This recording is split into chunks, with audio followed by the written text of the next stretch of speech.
going on, you think, since earnings? Maybe digestion at this point. I think everybody's looking for the next Nvidia, and I think what the bears get wrong on this, there may not be another Nvidia. It's not easily to replace this company. Everybody's looking for the bigger, the faster, maybe the cheaper chip, but it's not just a chip company. It is an ecosystem, and those software tools, the coding, the support that comes along with it, that's not easily replaceable by AI engineers. They're not likely to shift unless they see something really compelling. For sure. Nvidia 137 right now. When you think about the general exposure of your clients and where they want to be, does the index adequately allocate right now? David, should we be comfortable in concentrated positions? I think that's really the challenge. I think everybody's looking. I think you could see a real big rebalance at the first part of the year. Some of these names, even some of the mid-cap names, have just through the roof. A lot of names that are over 100% year to date. So I think you will see some reallocation. And I think the good news is that gap in growth in earnings between the Mag 7 and the rest of the market, that's contracted. It's only going to be about 4% next year. This year was 68% growth in earnings for the Mag 7, only 9 for the S&P 500. So the trade made sense. Next year it's less compelling. Yeah. Nvidia's stock has a strong outlook, according to Jordan Kleen, a tech desk sector strategist at Mizuho. He believes that the company's management will give a very upbeat presentation to investors at the upcoming CES in early January, prior to the GPU Technology Conference, GTC, in March and the launch of their new product, Rubin. The research firm predicts that Nvidia's stock may hit the $160 170 mark. The solid financial performance and Nvidia's strategic placement in the expanding AI business further support this prediction. On Wednesday, Nvidia's stock finished at $139.31.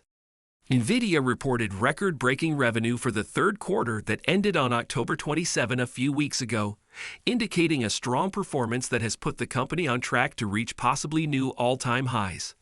The software behemoth from Santa Clara reported $35.1 billion in revenue for the quarter, a notable 17% gain over the second quarter and a remarkable 94% increase over the same period last year. At a record $30.8 billion, the company's data center revenue also set new records.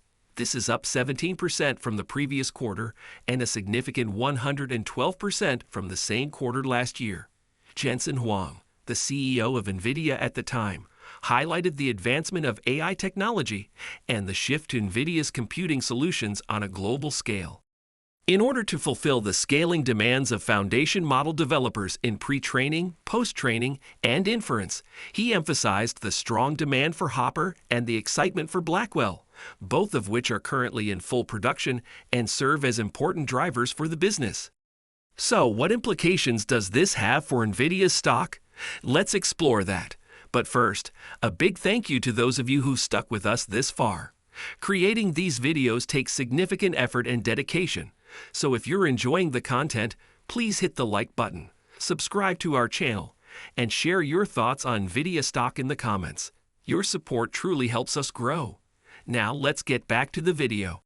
On Nvidia in particular here, because it does kind of remind me somewhat of what the crypto people call FUD, fear, uncertainty, doubt, that I hear about Nvidia to David's point, about, oh, there's going to be competition. Like, I don't think that's the case at all. Well, they've tried. AMD's failed already. Yeah, a lot of them are failing. The other thing, too, is there's just been like this kind of peppering of headlines. Like, what does their supply chain in China look like? Or, are the racks too hot? Like, stuff that, like, maybe has been able to kind of keep the price more tame than what we're used to. Yeah, and, I think exhaustion, right? Still up 175% so far this year.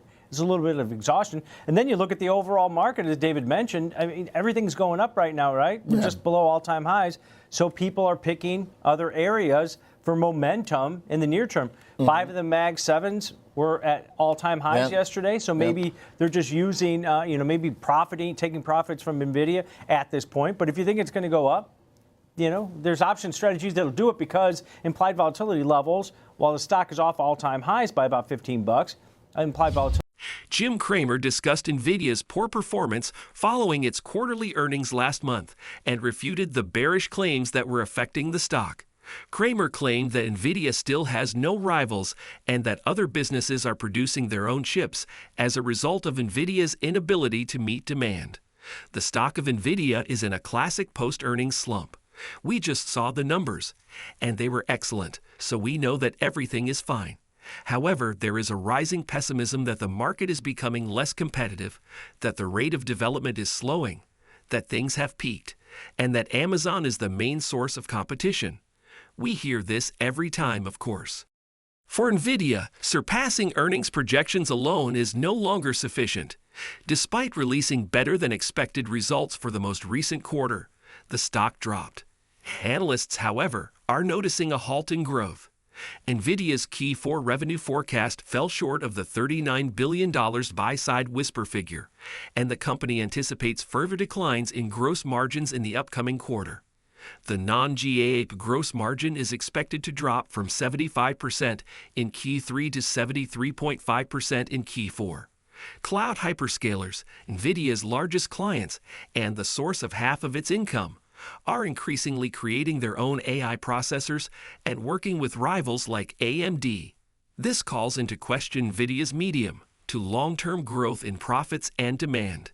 In its investor letter for Q3 2024, Columbia Seligman Global Technology Fund made the following statement about Nvidia. Nvidia's strong gains in 2023 and the first 2 quarters of 2024 were hindered by the fund's underweight position in the firm compared to the S&P North American technology sector. During the quarter after the release of Nvidia's second quarter earnings, the company's shares experienced a decline. Investors were worried that the company did not guide earnings high enough, suggesting a possible slowdown in AI build-out even if the earnings exceeded estimates. Demand for Nvidia is still high, and the company has orders planned for the next few quarters. Whether the business can satisfy the demand for its connection chips and AI processors is still up in the air. Our group is nonetheless wary of Nvidia's large customer concentration. The company's revenue has been mostly driven by Microsoft and Meta, which adds risk. According to Jim Cramer's most recent calls, Nvidia is the top stock overall. Although we see Nvidia's potential, we are convinced that undervalued AI stocks have a better chance of producing larger profits in a shorter amount of time. To stay informed about the latest developments from Nvidia and the ever-changing stock market, consider subscribing to our investing tutorial channel. We provide daily updates on significant market shifts and key catalysts. So hit that subscribe button to ensure you never miss crucial information. We'd love to hear your thoughts on Nvidia stock, so please share your opinions in the comments below. Now let's dive into today's video. Here, if you think it's going to rebound, give myself some duration, right? Okay. Because this might play out. David mentioned that we might see a pullback in early January. That might happen, right? Because we're at elevated valuations at this point. So we're not to the January 31st weekly cycle. So 50 days to expiration. Going to avoid earnings. Earnings comes in latter stages of February. But if you think it's going to rebound, maybe run back up to those all-time highs, this strategy takes advantage of it, where I'm going to buy January 31st, the 135 strike call, slightly in the money. Then against it, sell the 150 strike call. So a bullish $15 wide call vertical to the upside. I'm paying roughly about $5.60 debit for it. Takes my break even just above $140 over the next basically 7 weeks, right? So that's about 3% above the current share price. So you don't need level it's been having some trouble with. Yeah, it's about a third the width of this bullish vertical. And if you think it's going to go back to all-time highs by the end of January, this takes advantage of it. Your break even just above 140. You only need a 3% move to the upside to get above that break even, where you start seeing profit. Nvidia has responded to and refuted rumors that it plans to reduce or cease exporting products to China. The company emphasized that these claims are untrue and reaffirmed its dedication to the Chinese market, underscoring its focus on preserving a significant presence and the continued support of its customers in the region.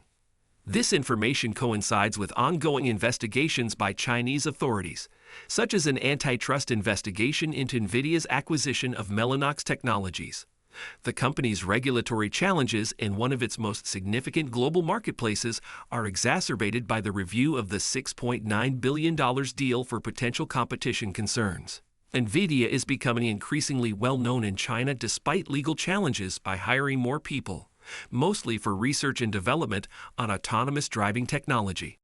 According to Bloomberg, the semiconductor giant now has 200 employees in Beijing, bringing its total number of employees in China to about 4,000. In order to enhance AI's reasoning capabilities for more complex and precise problem-solving, Jensen Huang, the CEO of Nvidia, has suggested the concept of long thinking in AI research. It is anticipated that this breakthrough would lead to significant investments in artificial intelligence applications and infrastructure. Analysts at Mizuho Securities believe that Nvidia, Dell Technologies, and other 8 firms may profit from modular data centers rising to meet the increasing power requirements of generative artificial intelligence.